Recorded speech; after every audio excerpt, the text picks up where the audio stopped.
यूं ही नहीं मिलती राहों को मंजिल, एक जुनून सा दिल में जगाना होता है। क्या बात है।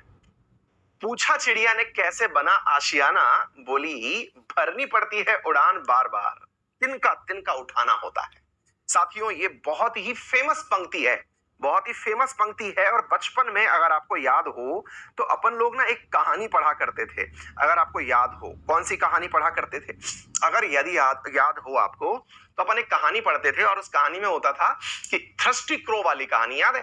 थ्रस्टी क्रो, एक कौवा प्यासा था, उसको प्यास लगी तो उसने क्या किया, एक पर्टिकुलर मटके के अंदर कंकर ला ला के डाल दिए और पानी का लेवल जब चढ़ा तो उसने पी लिया। साथियों, सफलता है ना, बहुत सारे विद्यार्थियों को, आज एक बहुत बड़ी बात सीख लीजिए, बहुत सारे विद्यार्थियों को ऐसा लगता है कि हम जब पेपर देने गए थे तो एक नंबर से चूक गए थे, अदरवाइज हमारा सिलेक्शन हो गया होता। बहुत सारे मेरी क्लास में ऐसे स्टूडेंट होंगे और आप भी उनमें से होंगे जो इस समय कमेंट कर रहे हैं, तो जरूर बताना कि हाँ सर, आप सही कह रहे हो। होता क्या है ना कि हम लोग जब भी एग्जाम में जाते हैं तो रिजल्ट्स जब आते हैं तो देखते हैं, यार मैं एक नंबर से रह गया, यार मैं 2 नंबर से रह गया, बाउंड्री लाइन पे ही था, है ना। ये जो बात आती है ना आपकी 1 नंबर से, 2 नंबर से, और फिर अपन लक को कोसते हैं। वास्तविकता में पता है साथियों, हम जब पेपर देने जाते हैं उस समय हम पूरी तरह से ध्यान पेपर देने में ही लगाते हैं। ऐसा नहीं होता कि पेपर देते देते हम व्हाट्सएप पे कोई मैसेज सेंड कर रहे हैं कि वीडियो गेम खेल रहे हैं, ऐसा तो नहीं होता। हम पूरी तरह से अपने संपूर्ण दिमाग का उपयोग करने के बावजूद उस पेपर में 1 नंबर से रह गए या 2 नंबर से रह गए। इसका अर्थ क्या है? इसका अर्थ ये नहीं है कि किस्मत खराब है, इसका अर्थ ये है कि आपके रिवीजन में कहीं कोई त्रुटि थी। आप जिस एक सवाल के लिए माथा पकड़ के बैठे थे ना कि यार ये गलत लगा दिया, वो गलत आपने जानबूझकर नहीं लगाया, आपको आता ही नहीं था, आप कंफ्यूज थे उसे लेकर। कंफ्यूज क्यों थे? क्योंकि आपका रिवीजन अधूरा था। और रिवीजन अधूरा के लिए क्या था? मुझे दोबारा पढ़ना पड़ता। बोले सर इसी चैप्टर को दोबारा पढ़ जाता। नहीं नहीं, ये तो पता ही नहीं होता कि इसी चैप्टर से सवाल आएगा। वास्तविकता में क्या है साथियों कि आपकी पढ़ाई परफेक्शन तक जब तक नहीं पहुंचती, हमेशा हमें लगता है कि हमारी किस्मत ने हमारा साथ नहीं दिया, जबकि इसका बिल्कुल उलट मामला है। जो लोग मेहनत करते हैं उनकी किस्मत भी उनके साथ ही चलती है।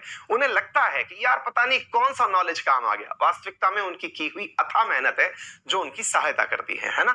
तो इसी नोट के साथ दिमाग में ये बिठा लीजिए कि पढ़ाई जब भी आप करेंगे तो पढ़ाई करते समय रिवीजन का एक्सट्रीम टच करना है। एक चीज दिमाग में रखिएगा हमेशा। हालांकि मैं आपको बता दूं कि अपन रोजाना सुबह 10 बजे एक टेस्ट लेते हैं और मैंने इसीलिए वो टेस्ट शुरू भी किया है। एक टेस्ट है जो करंट अफेयर का टेस्ट होता है। मैं आपको दिन भर में भर भर के नॉलेज देता हूं, लेकिन 7 दिन बाद का भी जब टेस्ट लेता हूं ना, तो उसमें से कोई भी बच्चा 100% सवाल को सही करने की स्थिति में नहीं होता।